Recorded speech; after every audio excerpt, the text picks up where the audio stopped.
Imaginemos una cama en una unidad de cuidados intensivos. Hay un paciente, en estado crítico. Sí, conectado a un montón de monitores. Exacto.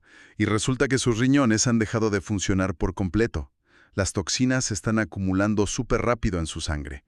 Y justo ahí, al lado de la cama, hay una máquina de diálisis. Una máquina de última generación, lista para usarse. Lista para filtrar esa sangre y, digamos, hacer el trabajo del órgano fallido. Entonces la pregunta es, ¿cuál es la mejor decisión que puede tomar el equipo médico en ese preciso instante? Y sorprendentemente la respuesta podría ser no hacer absolutamente nada. Y fíjate que es un escenario que genera muchísima incomodidad. Me imagino. Claro, porque a nivel psicológico y profesional, pues quienes nos dedicamos a la medicina hemos sido entrenadas para actuar. O sea, existe esta narrativa casi instintiva de que frente al deterioro de un paciente, la velocidad de intervención es igual a la eficacia. Claro, el famoso tiempo es vida. Exacto. Entonces, quedarte ahí observando mientras un órgano falla se siente para muchos como ir en contra de su propia naturaleza. Y precisamente por eso el análisis a fondo de hoy es tan fascinante.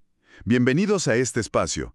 Nuestra misión hoy es desempactar uno de los debates más complejos en las unidades de cuidados intensivos, basándonos en un artículo increíble publicado en 2025 en el Journal of Intensive Care Medicine. Un artículo súper revelador, por cierto. Totalmente. Vamos a explorar cuándo es el momento exacto para iniciar la terapia de reemplazo renal, o sea, la diálisis, en pacientes críticos.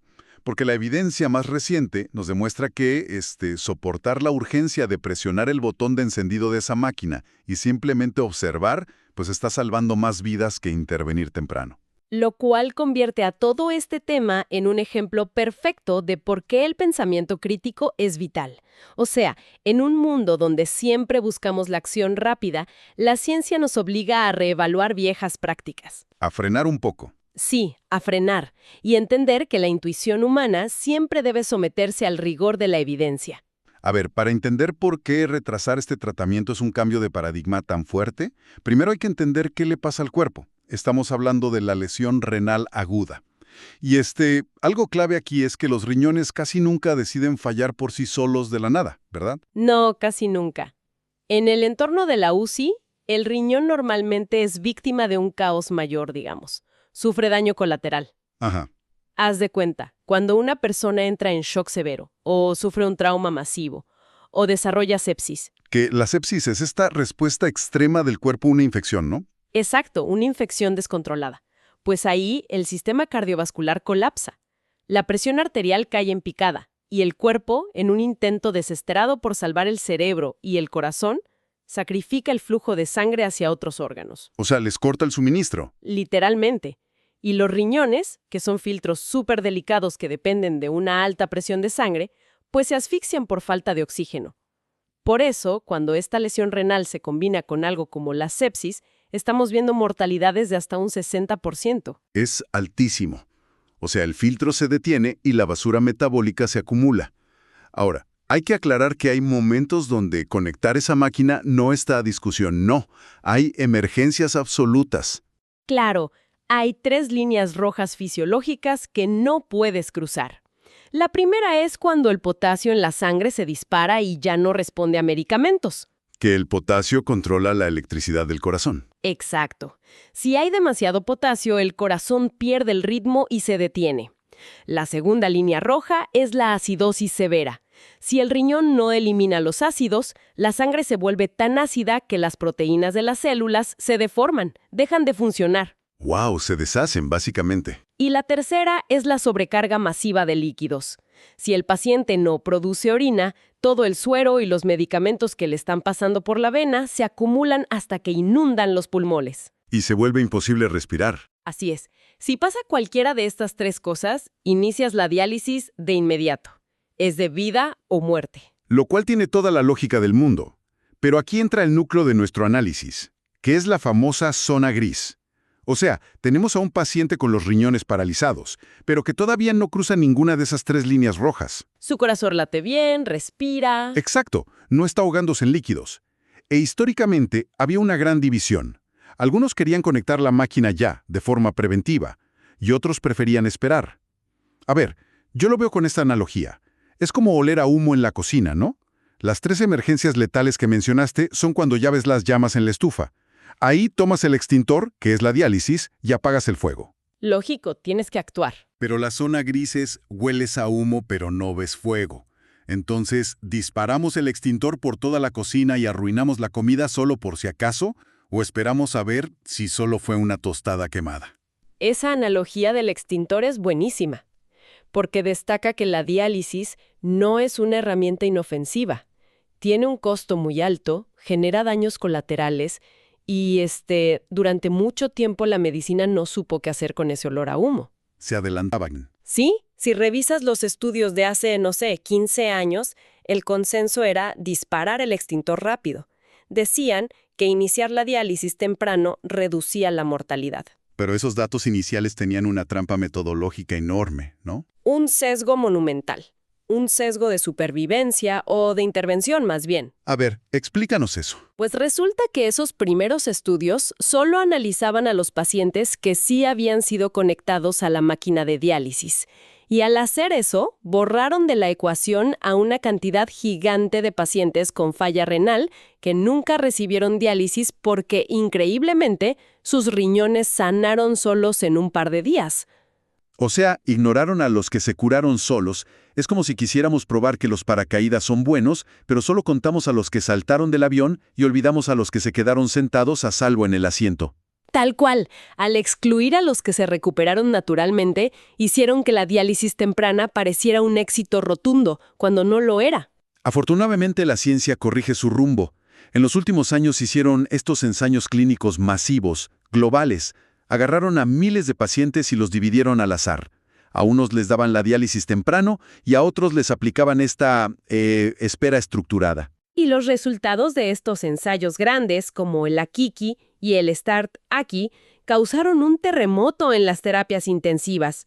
Demostraron que iniciar temprano no ofrece ninguna ventaja en la supervivencia. Cero. Cero reducción en mortalidad.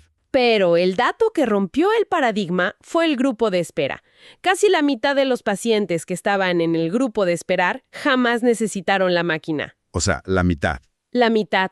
Sus propios cuerpos activaron la reparación celular y la función renal regresó. Eso significa que por años estuvimos sometiendo a muchísimos pacientes a un procedimiento súper invasivo que ni siquiera necesitaban.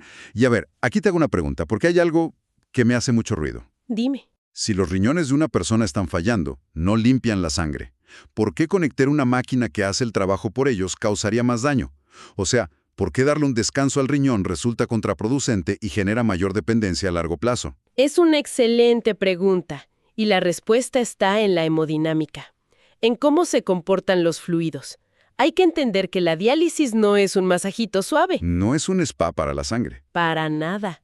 Literalmente te extraen un volumen masivo de sangre, unos 200 o 300 mililitros por minuto, la pasan por tubos externos y te la regresan. Ese robo de volumen provoca caídas de presión arterial muy violentas. Claro, el corazón dice, oye, me falta sangre y bombea más fuerte, pero no hay agua en la tubería. Y ese es el problema. El riñón ya estaba dañado por falta de flujo sanguíneo.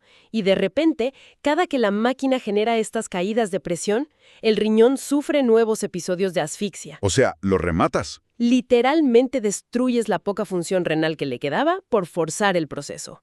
Además, estas fluctuaciones golpean al corazón, causando un daño miocárdico subclínico. Y por si fuera poco, necesitas catéteres súper gruesos en el cuello o la ingle. De la puerta abierta a las bacterias. Exacto. Por eso el grupo temprano tuvo muchas más infecciones por catéter. ¡Wow! Es revelador. La intervención que pretende salvarte, en realidad interrumpe tu propia capacidad de sanar. Pero bueno, esto nos lleva a un punto súper práctico. Si el paciente está ahí en la cama, y los médicos dicen, ok, vamos a guardar el extintor, no vamos a conectar la máquina. ¿Qué hacen mientras tanto? Porque imagino que no se quedan de brazos cruzados. No para nada. Esta estrategia de espera vigilante o manejo conservador es un trabajo clínico súper exigente y el pilar absoluto aquí es la administración de líquidos. A ver, profundicemos en los líquidos, porque esto es fascinante y aterrador a la vez. Cuando el riñón falla, dejas de orinar. El agua no sale, pero en terapia intensiva te están metiendo líquidos por la vena todo el tiempo, ¿no? Sueros, antibióticos. Nutrición, medicamentos, todo va en agua. Y si entra líquido y no sale, el paciente empieza a hincharse. Y esa sobrecarga de volumen es letal, ¿Por qué es letal? O sea, mecánicamente. porque el agua no solo hincha las piernas o los brazos, satura los tejidos por dentro. Se genera algo llamado congestión venosa. La presión en las venas sube tanto que la sangre oxigenada nueva no puede entrar a los órganos, porque no hay espacio para que salga la sangre vieja. Como un embotellamiento de tráfico masivo. Tal cual. Si un paciente acumula un exceso de líquidos de más del 10% de su peso, su riesgo de morir se duplica. Y el riñón, que está en una cápsula rígida, si se hinchó de agua, se asfixia con su propia presión. Y aquí leí algo en el estudio START-AK que me voló la cabeza. Había un contraste regional. Los pacientes en Australia y Nueva Zelanda tuvieron las mejores tasas de supervivencia. Y su gran secreto no fue ninguna tecnología alienígena. Fue el manejo de líquidos. Exacto. Lograron un balance de líquidos negativo. O sea, mientras en Europa los pacientes acumulaban casi 3 litros de exceso de agua, los australianos tenían menos 490 mililitros. Estaban secos, digamos. ¿Cómo logran eso sin la diálisis? Usando diuréticos de forma mucho más agresiva, medicamentos que fuerzan la salida de orina. Casi la mitad de sus pacientes los recibían. Y el objetivo aquí no es curar el riñón con el diurético, es comprar tiempo. Ah, es control de daños. Exacto. Al forzar la salida de agua, evitan la congestión venosa y que los pulmones se inunden. Compran tiempo biológico para que el riñón despierte solo. Me encanta. Retomando las analogías, es como un barco que hace agua, ¿no? La diálisis temprana sería llamar a un helicóptero de rescate que, por la tormenta, tiene alto riesgo de estrellarse contra el barco. Y causar más daño. Sí. Y lo que hacen estos médicos australianos es, en lugar del helicóptero, agarran cubetas, que serían los diuréticos, y sacan el agua a mano. Mientras tanto, tapan los agujeros restringiendo los líquidos intravenosos. Así mantienen el barco a flote hasta que el motor vuelva a arrancar. Es una imagen súper precisa. Y mientras achican el agua, también controlan las otras toxinas. Por ejemplo, el potasio alto. Ahora usan medicamentos nuevos como el ciclosilicato de sodio o el patiromer, que se toman por vía oral y actúan como esponjas en el intestino. Atrapan el potasio antes de que llegue a la sangre. Ajá. Y lo eliminas por las heces. Y para la acidosis, el ensayo BICAR-ICU demostró que dar infusiones de bicarbonato de sodio reduce la necesidad de diálisis y mejora la supervivencia. Todo esto es farmacología estratégica. Mantener el barco a flote. Pero bueno, aquí viene el lado oscuro. Es excelente mantener el barco a flote, pero ¿qué pasa si el motor nunca arranca? O sea, la paciencia debe tener un límite, ¿no? Si esperamos demasiado, la espera vigilante se vuelve negligencia. Claro, hay un punto de no retorno. Y esto lo estudiaron en el ensayo AKERE-Ki 2. Quisieron ver qué pasaba si estiraban esa paciencia al máximo. ¿Y qué encontraron? Que si retrasas la diálisis por más de 72 horas después de la indicación, o si dejas que las toxinas como el nitrógeno ureico suban demasiado, la mortalidad se dispara y empeoran los resultados neurológicos. O sea, el cerebro se inflama. Sí, la acumulación tóxica causa inflamación en el cerebro y daño irreversible. El cuerpo simplemente se rinde ante el ambiente tóxico. Entonces tenemos un reloj en cuenta regresiva. Y esto nos lleva a la pregunta del millón. ¿Qué es el desafío de predecir el futuro? O sea, estás frente al paciente en la cama. ¿Cómo sabes cuál paciente sí se va a recuperar con las cubetas de agua y cuál inevitablemente va a necesitar el helicóptero de rescate? Ese es el mayor reto. Y bueno, la medicina intentó solucionarlo con tecnología de punta. Biomarcadores moleculares en sangre y orina. Sustancias como la cistatina C o el NGAL. Que suenan a ciencia ficción. Totalmente. Son como alarmas de humo microscópicas que te dicen que la célula renal está bajo estrés agudo. Pero leí que, a pesar de ser tecnología carísima, no superan realmente a las métricas clínicas de toda la vida. ¿Por qué fallan estas moléculas? Porque tienen un problema de especificidad. O sea, el biomarcador te confirma que hay un incendio en el riñón. Sí, pero no te dice si el cuerpo va a lograr apagarlo solo o si se va a quemar todo el edificio. Te dice que hay un problema, pero no te dice cómo va a terminar. Exacto. No predicen la capacidad de recuperación. Por eso, ante esta limitación de la alta tecnología, la medicina recurrió a una solución súper elegante y de baja tecnología. ¿La prueba de estrés con furosemida? La FST, así es. A ver, explícame esto, porque honestamente yo estaba impresionado cuando leí esta parte. O sea, me estás diciendo que en plena era genómica, una simple dosis de un diurético súper común actúa como bola de cristal. Pues literalmente sí, funciona así. Le das al paciente una dosis única y altísima de este diurético que bloquea la reabsorción de sodio y debería forzar la salida de agua. Le estás gritando al riñón, trabaja ya. Exacto, es una prueba de esfuerzo. Interrogas al órgano. Si en las siguientes 2 horas el paciente produce menos de 200 mililitros de orina, consideramos que no respondió. Esas células están tan dañadas que ya ni siquiera responden a un estímulo masivo. ¿Y qué pasa con esos pacientes que no responden? Tienen un 75% de probabilidad de terminar necesitando diálisis urgente. Es altísimo. Es un pronóstico casi seguro. Pero por otro lado, los que sí responden y producen orina tienen solo un 13% de riesgo de necesitar la máquina. Es un mapa táctico bellísimo. Te elimina las adivinanzas basadas en el pánico. Sustituye la ansiedad por el método. Me encanta. Y creo que este diagrama de decisiones nos lleva al resumen, a la lección central para quienes nos escuchan. En la lesión renal aguda, cuando no hay una urgencia inmediata de vida o muerte, el famoso menos es más es una realidad clínica. Completamente. La paciencia no es sentarse a no hacer nada. Exacto, es paciencia activa. Es un control meticuloso de líquidos, de medicamentos, que permite que el riñón sane solo, evitando los riesgos mortales de una máquina que tal vez nunca necesitó. Es una lección brutal para cualquier ámbito, ¿no crees? O sea, en un mundo saturado de información, solemos confundir la acción rápida con la acción correcta.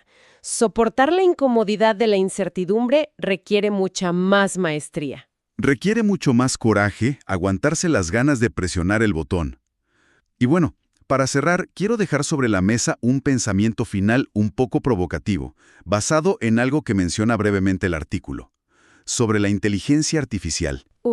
Ese es un tema gigantesco. Sí, o sea, si hoy en día dependemos de inyectar un diurético súper viejo y medir los mililitros en una bolsa de plástico durante 2 horas para decidir entre la vida y la diálisis, ¿qué va a pasar en unos años? Cuando el aprendizaje automático esté en todos los monitores de la UCI. Exacto. Imagina algoritmos analizando millones de datos por segundo. Variaciones de presión, perfiles moleculares, y que la máquina te diga con un 99% de precisión el minuto exacto en que ese órgano va a colapsar. En ese escenario, ¿qué pasará con nuestra espera vigilante? Es una excelente pregunta. ¿Seguiremos confiando en esa intuición clínica de darle una oportunidad al cuerpo humano o vamos a dejar que las máquinas dicten exactamente cuándo debemos conectarnos a otras máquinas? Va a ser un debate ético tremendo. Nuestra autonomía biológica contra la eficiencia de los algoritmos. Va a estar interesantísimo. Pero bueno, mientras tanto, hasta que las inteligencias artificiales tomen el control de las terapias intensivas, recordemos que oler a humo no siempre significa que debamos inundar la casa de espuma. A veces, la intervención más inteligente es simplemente mantener la calma, restringir los líquidos y ver si pasa la tormenta. Muchísimas gracias por acompañarnos en este análisis a fondo, sigan cuestionando lo establecido y nos escuchamos en la próxima sesión.